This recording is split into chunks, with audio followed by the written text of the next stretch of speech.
हिजो अध्यक्ष साम्पाङले 9:30 मिनेटको भिडियो फेसबुकमा राख्नु भएको छ, जसमा 5 पटक चाहिँ हामी कसैबाट परिचालित, कसैबाट पैसा लिएको भन्ने कुरा गर्नुभएको छ। अनि 5 पटक मेरो इन्टरभ्यू लिन आउनु, मैले दिएको जवाफले तिम्रो पत्रकारिता सकिन्छ भन्नुभएको छ। एकपटक उहाँको कुरा छोटोमा सुनिए।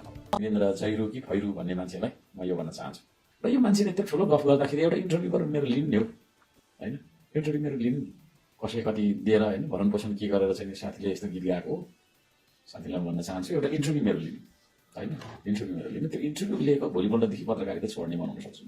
एकचोटि इन्टरभ्यू लिनु न है, अफवाह नफैलाउनुहोस्, तपाईँलाई कति पैसा दियो होइन, कसले दियो त्यो भन्नु नि यहाँबाट, एउटा मेरो इन्टरभ्यू लिनु ओके, सक्नुहुन्छ भने एउटा इन्टरभ्यू लिनु, कति पैसा पाउनुहुन्छ यस्तो बोले, एउटा इन्टरभ्यू मेरो लिनु होइन, लाइभ गरौँ, त्यसको भोलिपल्टदेखि पत्रकारिता गर्नु तपाईँले गाह्रो हुन्छ। पहिलो कुरा त हामी कसैसँग पैसा लिएर कसैको विरोध वा समर्थन गर्दैनौँ। सिधा कुरा, जनतासँगले आर्थिक कारोबार गर्दैन, हाम्रो क्युआर कोड पनि छैन। तपाईको विरोध गर्दा पैसा आउँछ भने हाम्रो विरोधमा तपाईका कार्यकर्ता पनि उत्रिएकै छन्। हाम्रो प्रश्न छ, हाम्रो विरोध गर्ने तपाईका समर्थकलाई चाहिँ तपाई कति पैसा बाँड्नुहुन्छ? इन्टरभ्यू लिन आउनु कि आउनु भनेर पनि उहाँले 5 पटक भन्नुभयो। सिधा कुरा जनतासँग भन्ने कार्यक्रमले खास अवस्था बाहेक सामान्यतया स्टुडियोमै बोलाएर कसैको पनि इन्टरभ्यू लिँदैन। न्युज 24 मा अन्तर्वार्ताकै कार्यक्रमहरू पनि छन्। टिमका साथीहरूले तपाईलाई फोन अवश्य गर्नुहोला। अब रह्यो कुरा तपाईको जवाफले पत्रकारिता सकिने, यसमा हामीलाई कुनै चिन्ता छैन। एउटा पत्रकार, एउटा सञ्चार माध्यम बन्द नै भए पनि फरक पर्दैन, अर्को खुल्छ। तर देश र जनताको भाग्य भविष्य बन्द हुन भएन। एउटा पत्रकार बिग्रे, एउटा क्षेत्रमा अलिकति धक्का लाग्छ, तर एउटा दल, एउटा नेता बिग्रिँदा हजारौं निर्दोष नेपालीको बलि चढेको तपाई हाम्रो आँखा अगाडि नै छ।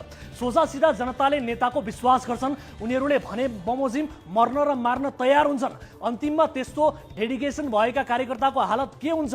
अनि जनता भड्काउने नेताहरूको शान शौकत कस्तो भयो? यो कुरा हामीलाई जति तपाईलाई पनि थाहा नै होला। अध्यक्ष साम्पाङले संसदमा प्रश्नमाथि प्रश्न राख्नुहुन्छ, ठिकै छ, किनभने यो लोकतन्त्र हो।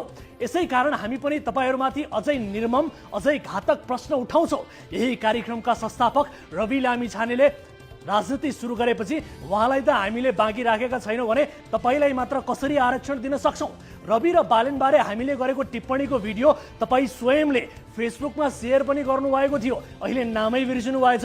सारमा कुरा के हो भने हामीले प्रश्न उठायौँ, तपाईले पास मार्क मात्रै भए पनि आउने प्रश्नहरू छानेर जवाब दिनुभयो, तैपनि दिनुभयो, ठिकै छ। अध्यक्षज्यूलाई हाम्रो फेरि पनि सुझाव र आग्रह छ, श्रम संस्कृति राष्ट्रिय दल हो भने यसका नेता कार्यकर्तामा पनि राष्ट्रिय चरित्र हुन आवश्यक छ। धर्म, जाति, क्षेत्रका कुरा गरेर दल बनाउन खोजियो भने त्यो दलदल बन्छ, दल बन्दैन।